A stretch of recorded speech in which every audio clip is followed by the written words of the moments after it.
日期1月15號，天天讚美神禱告文。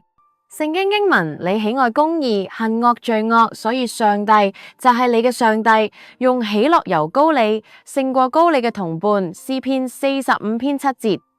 哈利路亞，讚美主，因你係賜人光強、仁愛及謹守嘅神，公義公平嘅主上帝啊！你係配得榮耀、尊貴、權柄嘅，因為你創造咗萬物，並且萬物係因你嘅旨意被創造而有噶。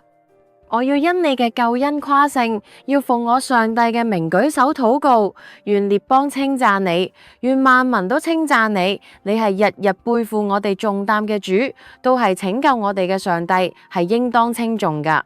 上帝係為我施行諸般救恩嘅，人能脫離死亡係在乎你，你係大有榮耀嘅，諸天要表明你嘅公義，萬民要睇見你嘅榮耀。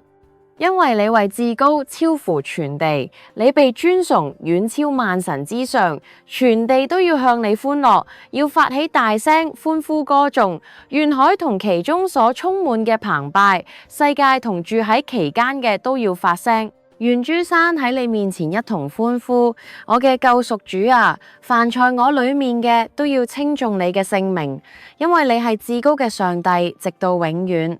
感謝主，奉主耶穌基督嘅名禱告，Amen。